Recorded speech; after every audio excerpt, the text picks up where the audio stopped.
Leaf Hurricane, Reaper Death Seal, Flying Rajin. These moves are a few of many that make up an important part of Naruto. These mystical arts, or jutsu, are the main techniques a ninja utilizes in battle. And let me tell you, there are some really powerful jutsu out there. Just look at the Secret Finger Jutsu. Try shitting after that one. But out of all the various Tai, Nin, and Genjutsu, which among them are the strongest? Well, in today's top 5, we're going to find out the answer to that very question. So prepare to see some serious hacks and otherwise OP jutsu that have come from the Naruto universe. Welcome to the top 5 strongest jutsu in Naruto. Just remember that even though this is a top 5 list, this video is completely subjective and is not at all factual. People have different qualities they look for in strength, and there is not a right or wrong answer to what you think is a strong jutsu. So if you disagree, that's okay. In fact, leave a comment down below as to what your thoughts on the strongest jutsu are. Without further ado though, let's get into number 5.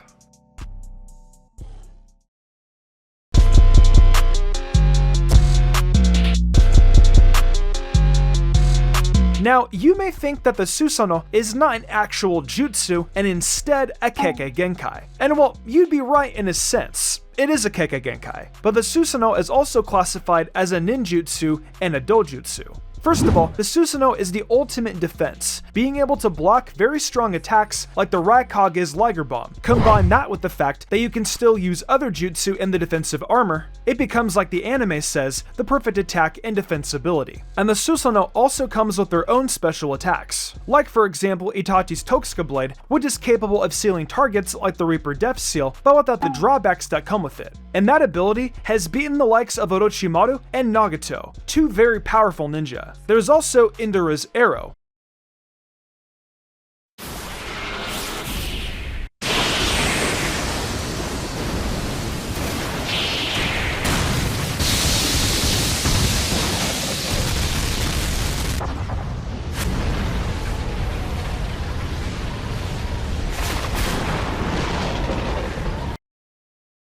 But of course, with the powerful ability like Susanoo, there are drawbacks that keep it from being higher on the list. Firstly, of course, it uses up a lot of chakra, which is a given for all the jutsu on this list, but not only that, but as Sasuke states in the manga, it also causes great pain in every cell of the user's body. And Sasuke says this about the early stages of the Susanoo. I'd imagine it only gets worse as you progress and get stronger. And finally, the worst has to be that constant use progressively causes blindness, which if a Mangekyo user loses their sight, they can't use their abilities and Susanoo. So you can see the dilemma here. It's really a double-edged sword, but a powerful sword nonetheless.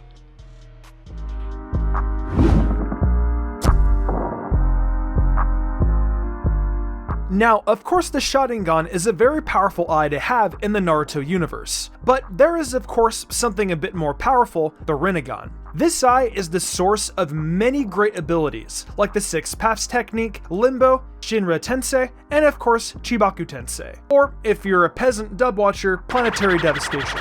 I mean, we've all seen how powerful a technique this jutsu is, as it's been able to trap Naruto until he entered Tailed Beast state. And when used by Sasuke, all the Tailed Beasts. So you know it has power. Now, this does need to be said. It's not a jutsu that is used for attack, but more so to seal or restrain a target beneath the mounds of rubble it draws in. Now, this is only one form of the jutsu though. Both Madara and Sasuke use Chibaku Tensei a bit differently.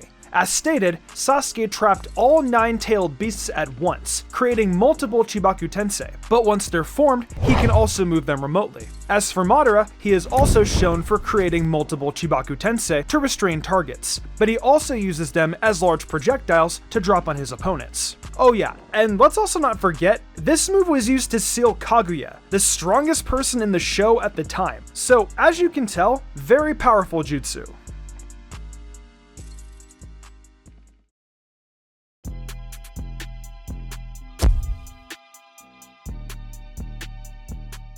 Alright, let's talk mind control. Kotoamatsukami is one of the most broken jutsu in all of Naruto, and I'm honestly a little disappointed that this is an actual move, because it's just too OP. I mean, shoot. A technique that allows the user to enter the mind of any individual within their field of view and manipulate them by giving them false experiences, making it seem as if they were doing things of their own free will? Hacks! I call hacks! You see, with other jutsu on the list, we talk about battle capabilities or power. But with this, if you catch your opponent in this genjutsu, pretty much just say goodbye, man. It's sheer cold fissure of Naruto. You're done. I mean, just take a look at what happened to Kabuto in the War Arc. Itachi was able to break free of Kabuto's control despite being reincarnated through Edo Tensei. Keep in mind, Edo Tensei binds the soul of a deceased person, restoring them as they were when alive to do the summoner's bidding. Tobirama created it, Orochimaru improved it, and Kabuto perfected it. Itachi shouldn't have been able to break free of control, but Kotoamatsukami is just that powerful, and can even force someone who is already being controlled to disobey orders. Now, that's some pretty powerful shit.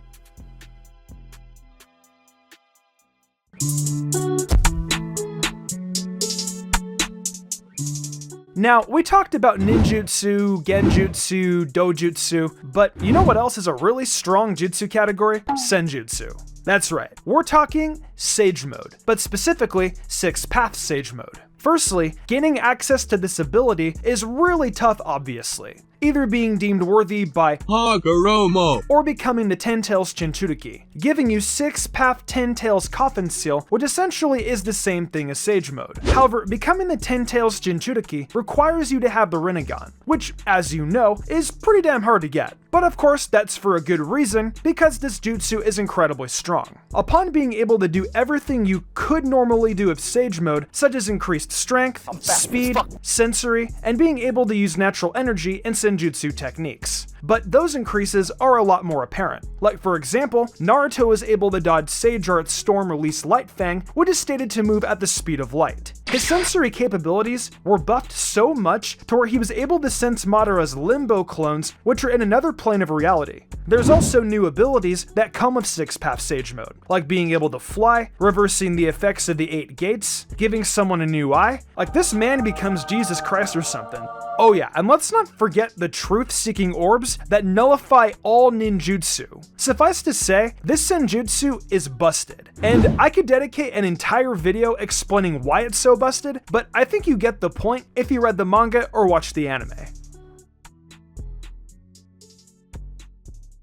Before we get into the number 1 spot, here's just a few honorable mentions I must add. First, the 8 gates. Yes, it is incredibly strong. I mean, look at what Guy was able to do to 10 Tails Madara. But the problem I have with putting it on the list is that in order to use its full power, you have to essentially commit not living. And as far as strong jutsu go, I think something that is a bit less last resort can be more useful. I also have to talk about Edo Tensei being able to bring back the dead, even if it's not at their full strength in— It is a very formidable jutsu. But again, the control can be broken. Finally, we have multi-shadow clone jutsu. It's a very powerful technique that has many uses as Naruto has shown, but you have to have the chakra reserves of Naruto to really make it overpowered. So it just misses out on the list. And with that, let's talk about number 1.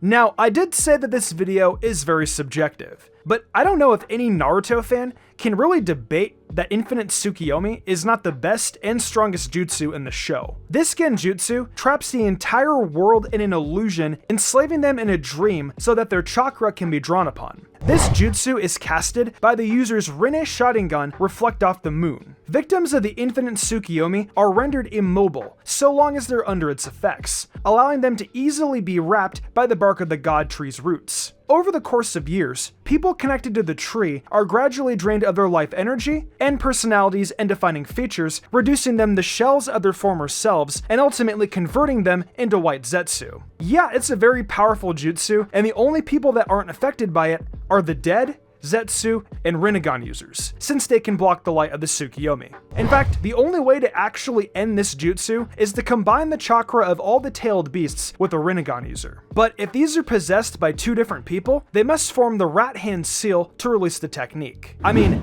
this is the ultimate final attack in the show for a reason, and I think most people won't dispute how powerful this attack really is. Thank you guys so much for watching. If you guys enjoyed the video, be sure to leave a like and let me know what you guys thought about it in the comments below. If you haven't already, subscribe to the channel. Also be sure to check out my latest video if you haven't already. And if you're a big My Hero Academia fan, check the playlists where I do reviews on each episode that comes out. I'm sure you'll love it.